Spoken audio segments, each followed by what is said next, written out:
If the Baltimore City Council has its way, the game will be all over for local video parlors in 2 years. Last night, the council tentatively approved 2 bills. One would restrict video games in mom-and-pop and convenience stores in some city neighborhoods. The other would close down large arcades, and they could only reopen after public hearings gave public support. There are 15 video arcades in the Baltimore City area. Playworld is one of them. It's the main drawing card for the new Shake and Bake Family Fun Center here on Pennsylvania Avenue. Opponents of the popular entertainment say the games cost children too much money, that they promote loitering near other stores, and truancy from school. You don't ever come here during school hours, do you? No, sometimes. Sometimes you come during school hours? Mm-hmm. Well, that's not right, is it? No. But you do it anyway? Yeah. Well, by the day, I put about $6, $7 in games. $6 or $7? Where do you get that much money? My mother give me money all the time. She does? Does she know you?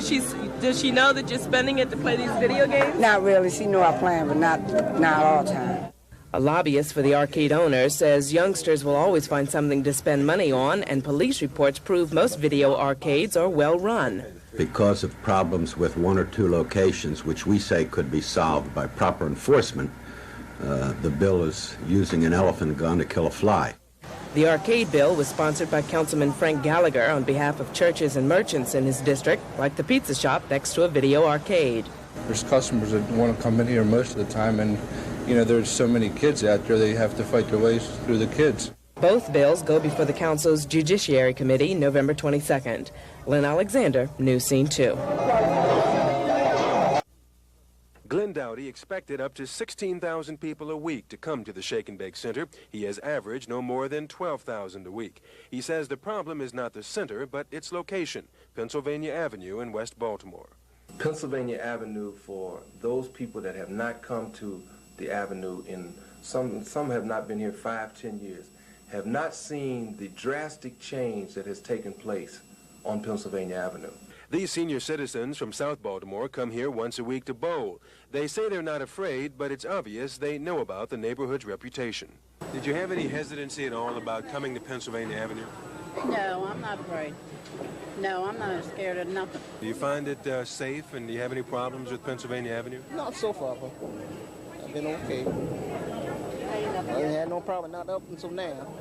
We have gotten great cooperation, and I look for further cooperation with the city, Baltimore City Police Department, my own security staff, in making sure that patrons who come to Pennsylvania Avenue feel comfortable and feel very good about coming to Shake and Bake. Shake and Bake did not make a profit last year, so Dowdy is late in repaying the $4 million he borrowed from city taxpayers through the trustees. But he says Pennsylvania Avenue is coming back, and it's just a matter of time before people start coming back. Our situation is no different than what the sale was in terms of Harbor Place. Harbor Place was a situation where the perception of downtown was hazardous. Dowdy now says he expects to make a profit in his 3rd year of operation. He says there's no doubt in his mind that he will repay the city and make a success of Shake and Bake. Kevin Brown, News Scene 2 in Upton. How do Southern District police officers spell relief? M. The Southern District Station was built in 1896. Now there are 208 employees squeezed into its old failing frame. Passage of Question G means that they can move into a new home with more room. Oh, I think this building's in bad shape, and we really need it for the space. The entire 3rd floor of the old building was condemned because of holes in the floor and paint and plaster dropping off the ceiling. Things do break, and it is becoming more frequent. The building itself, with the high ceilings and the windows, are out of date. They're not too energy efficient. Therefore, the cost of heating this building is way out of line with what it should be. Another problem facing the Southern District is parking and its closeness to residents living in the area. When I get to work, there aren't any parking spaces left, and I have to drive around to find one. I love the policemen. They're a great bunch of guys, and I like having the security of them around. But I would like also to have a parking place when I come home, and they're a little bit noisy sometimes. I think we need a new station. We can use the room and more convenient ways of moving prisoners from the cell block to the courtroom. Right now, suspects are brought out into an open hallway and often are escorted past witnesses before going into court. All of these problems will be eliminated once the Southern District relocates to this vacant warehouse on Cherry Hill Road. It must be renovated first, but the officers see its potential. Nothing but smiles this morning, even though it's still proposed, but I can say the first step has come about. Lynn Alexander, News Scene 2, South Baltimore.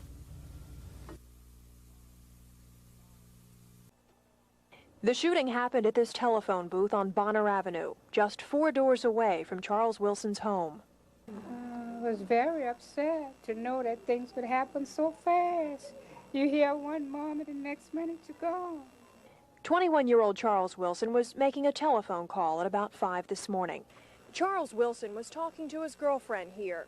Then the conversation was interrupted by gunfire. Wilson's girlfriend told police she heard a man ask, "How long will you be on the phone?" Ms. Dennison then reports that she heard what she believes to be the same voice ask Mr. Wilson how much money he had.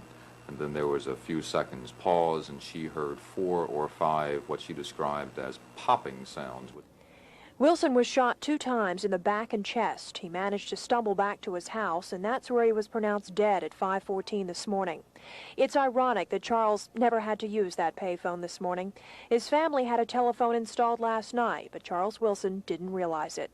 So now his grandmother is adjusting to life without the boy who used to live with her. But she says other families these days are sharing the same pain, the families of the hostages in Beirut. And when I think about the tragedy of other people, then I said, well, why me feeling so sad for myself? Wished I had another minute or so I could say something to him. But it's too late now. Just too late. Vicki Cox, News Scene 2. A week ago, city crews moved mountains of trash from this West Baltimore neighborhood. Today we found the trash is slowly starting to come back. Mostly small stuff, litter in the gutters, but some big stuff too, like these mattresses. They were put there yesterday. People moved out, they threw the mattresses on the side and kept going. You saw them do that? I saw them do that. Stanton delivers mail here, but lives in a middle-class neighborhood in Baltimore County.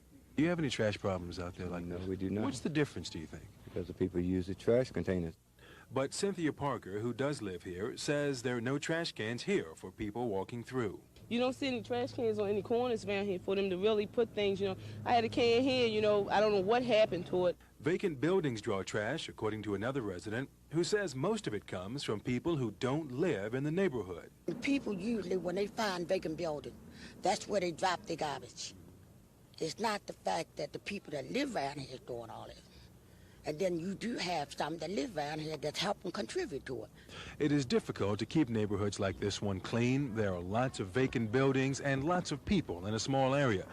Some people criticize residents here as not caring enough themselves, but others criticize City Hall as never caring enough about poor neighborhoods like this one. Kevin Brown, News Scene 2, West Baltimore. The administrative charges grew out of a 1983 internal affairs investigation of police officers who patrolled the block and allegedly took cash payments from at least half of the bar owners there.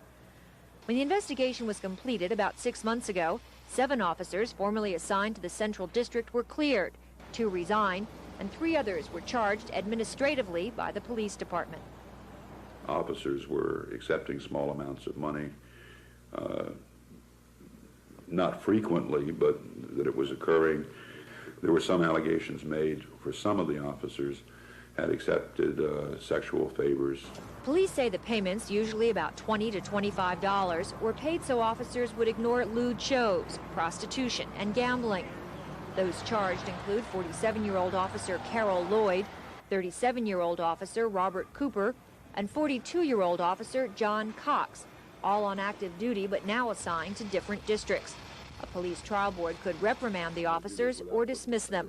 However, police officials say the men will not face criminal charges. This was all run by the state's attorney, and there wasn't sufficient evidence to bring criminal charges. When the internal affairs investigation began in November 1983, 17 police officers working here were reassigned. Now officers are handpicked for this assignment and rotated in and out on a regular basis. Since that policy's been in effect, there have been no new charges of police corruption here. On the block, Joan Gartland, News Scene 2.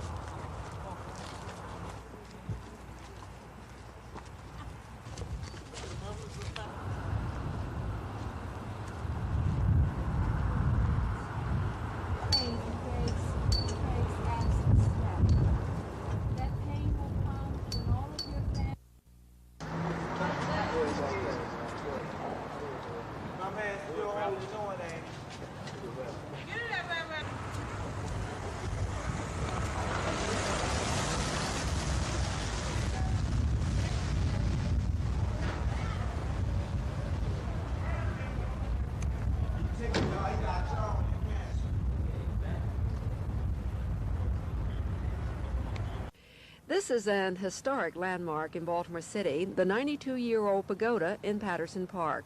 Last year, the pagoda was renovated by the residents who live in the neighborhood around it. And for that, today, the Butchers Hill Association became one of 5 neighborhoods to be honored as Baltimore's best neighborhoods. Put back a lot of pride in the community. It's generated so much interest in the association. People from downtown, Inner Harbor, it's actually tapped into a lot of the tourism trade from the Inner Harbor also. The neighborhood awards were handed out at the Advertising Club of Baltimore luncheon today, recognizing the importance of the neighborhoods and, more importantly, the people who live in them and take care of them.